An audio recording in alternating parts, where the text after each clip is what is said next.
Muito bom dia, que Deus abençoe a sua vida, em nome do nosso Senhor Jesus Cristo. Que bom estar com vocês aqui mais uma vez para compartilhar uma palavra de Deus para o nosso coração. A palavra de Deus, ela nos alinha o nosso coração, alinha os nossos pensamentos. Eu peço que você acompanhe essa mensagem até o fim, lembrando que ao final nós estaremos realizando uma oração pela sua vida e lembrando também que essa palavra você pode acompanhá-la de segunda a sexta-feira, sempre às 6 horas da manhã, tá bom? Bom, nossa mensagem de hoje, nós vamos continuar falando ali de Gênesis, no capítulo 3, no momento em que o homem desobedece. O homem, ele come do fruto que Deus havia dito para que ele não comesse. Lá em Gênesis, capítulo 3, vamos ler o verso 6. E antes de ler, eu peço mais uma vez que você se inscreva aí no canal, comparta essa mensagem com pessoas que você sabe que também amam a palavra de Deus, que precisam ouvir a palavra de Deus, já que o canal ele não tem por objetivo falar de nenhuma religião, tá? Nós não falamos aqui, não é de igrejas, de denominações, não. O propósito é falar da palavra de Deus, sem importar qual seja a religião, a crença de cada um, tá bom? Bom, lá no versículo 6 do capítulo 3 de Gênesis, diz assim, ó, vendo a mulher que a árvore era boa para se comer, agradável aos olhos e árvore desejável para dar entendimento, tomou-lhe do fruto e comeu, e deu também ao marido e ele comeu. Verso 7, abriram-se então os olhos de ambos, percebendo que estavam nus, coseram folhas de figueira e fizeram cintas para si. Abriram-se aqui os olhos, não é os olhos físicos, né? Mas abriram-se os olhos do entendimento deles. E eles perceberam, algumas Bíblias traduzem como eles conheceram que estavam nus. E por quê? Porque agora aquela proteção que estava sobre eles. Se você observar a criação, todos os animais tinham uma vestimenta, por exemplo, seja pele, escama, no caso do peixe, né, os animais, a pele. Mas o homem não tinha uma vestimenta. Por quê? Porque o que cobria o homem era a glória de Deus. O homem, o ser humano, ele vivia, o conhecimento que ele tinha era o conhecimento a partir de Deus, a partir da glória de Deus que vestia ele, que cobria literalmente, tá? Então ele era essa forma, era esse o conhecimento que o homem tinha, era esse. Mas no momento em que ele viu aquela árvore, era a árvore do conhecimento do bem e do mal. No momento em que ele comeu do fruto daquela árvore, então agora aquela glória, aquela proteção que ele tinha foi tirada. E ele começou a ver, a viver de acordo já não com o conhecimento a partir de Deus, mas a partir dele mesmo, tá? Essa é uma coisa muito importante que nós precisamos aprender.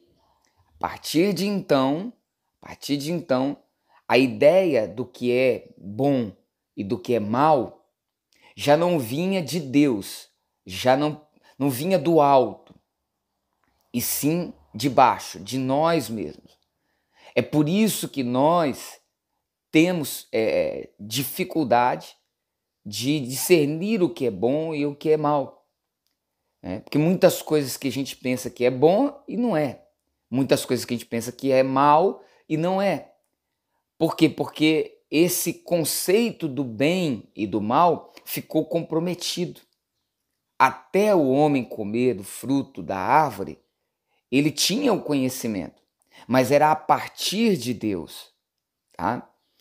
Agora, a partir do conhecimento do homem mesmo, o nosso conhecimento humano, ele é limitado, tá? Então, muitas pessoas, eu quero dar aqui um exemplo, só para a gente poder entender melhor o que eu estou querendo dizer.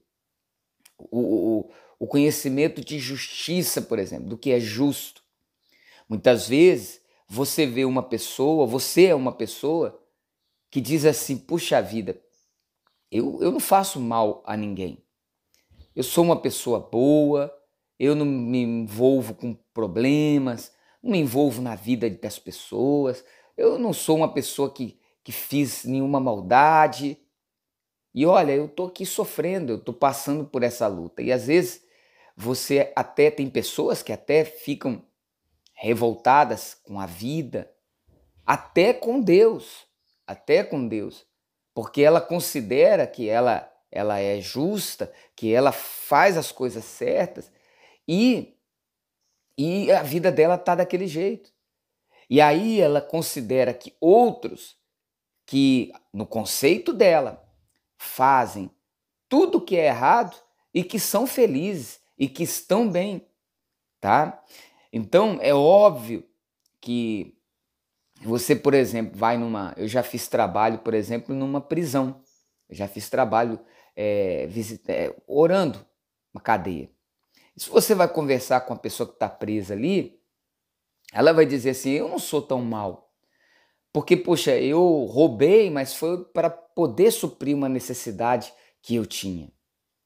O outro vai dizer, mas eu também não sou tão mal, porque eu roubei, mas eu não matei. Você entende? Então o conceito que a gente tem do bem e do mal, segundo aqui esse nível humano, ele é limitado. Você observa isso imediatamente depois que o homem ele come ali do fruto da árvore. Você observa que ele vê que ele está nu, ele tem vergonha, ele sente vergonha. Ele primeiro ele se esconde, tá? Ele se esconde e ele tenta cobrir-se de acordo com o que ele pensa que seria suficiente para cobri-lo. Ele corta folhas e ele se cobre, mas nem isso fez com que ele, mesmo coberto com as folhas das árvores, ele continuou sentindo a vergonha. Por quê? Porque o seu conceito do que é bom e do que é mal se comprometeu. Você vê que é necessário que Deus venha, e ali Deus ele sacrifica um animal para que com a pele daquele animal o homem pudesse cobrir-se. O animal ali, inocente, que morre por um culpado, que é o homem. Você percebe? Então, assim, o conceito, o que é bom e o que é ruim, o que é o bem e o que é o mal, segundo a gente é uma coisa, segundo Deus é outra coisa. Então Deus estava estabelecendo ali que era necessária a morte de um animal inocente, que representa o filho dele que viria morrer na cruz no futuro para nos cobrir, para que possamos ser perdoados. As folhas não eram suficientes. Então é esse entendimento que se comprometeu e que está comprometido em nós. Agora, quando nós entendemos isso, nós podemos então, mudar as nossas atitudes, buscar ao Senhor e depender do Senhor, e não mais ser guiado pelo bem e o mal, pelo bom e ruim, segundo aquilo que a gente pensa, mas buscar em Deus, depender de Deus, confiar em Deus, no seu amor. Se eu estou bem, Deus é bom. Se eu não estou bem, Deus continua sendo bom. Se Ele ouve a minha oração, Ele é bom. Mas se Ele não ouve a minha oração, Ele continua sendo bom. Quando eu ganho, Deus é bom. Deus é amor, Deus é bom. Mas quando eu perco, também Deus é bom. Tá? Então é esse entendimento. É esse entendimento que vai nos guardar. E eu quero deixar essa palavra para o nosso coração. Que possamos entender, que o Espírito Santo possa revelar ao nosso coração essa verdade e que a gente possa firmar o nosso coração nessa verdade. tá bom? Eu quero, antes de orar, ir lá para Deuteronômio, capítulo 32, verso 4. Eis a rocha, diz a palavra, suas obras são perfeitas, porque todos os seus caminhos são juízo. Deus é fidelidade e não há nele injustiça. É justo e reto e não há nele injustiça. É justo e reto. Nós podemos ver atrocidades nesse mundo, podemos ter sofrido ou ver pessoas sofrendo coisas terríveis, mas Deus é justo. Deus é justo. Amém? Guarde o seu coração. E vamos orar. Deixa eu pegar aqui o copo com água. Feche os seus olhos. Senhor, dá-nos uma jornada feliz nesse dia. Dá-nos uma jornada feliz nesta semana. Guarda-nos, livra-nos. Oramos, ó Deus. Oramos pelas guerras que têm acontecido, Oriente Médio e outras partes do mundo. Mas não só por essas guerras que têm acontecido neste mundo, mas muitas guerras que estão acontecendo dentro de lares agora. Famílias que estão sofrendo, casamentos que estão vivendo em pé de guerra. Marido, esposa, irmãos. Muitos têm vivido um conflito consigo mesmo. Sim. Muitos têm sentido a tristeza, a infelicidade no coração, porque estão vivendo segundo o conhecimento que têm daquilo que pensam que é bom e do que é ruim, do que é certo e do que é errado. Nós queremos nos entregar a Ti. Nós queremos ver a partir do Senhor. Nos ajude, Pai. Nos perdoe. Perdoe os nossos pecados. Não nos deixe cair em tentação, mas livra-nos do mal, Senhor. Livra-nos do mal, Pai. Em nome de Jesus. Abençoa esse copo com água e abençoa curando, libertando, transformando cada vida nesse momento. Receba a cura agora se você estava doente. Receba a bênção na sua casa, na sua família. Seja o seu lar abençoado agora, em nome de Jesus. Amém. Glória a Deus. Pode beber da água. Um forte abraço. Amanhã nós estamos aqui com mais uma palavra para você, tá? Fiquem com Deus.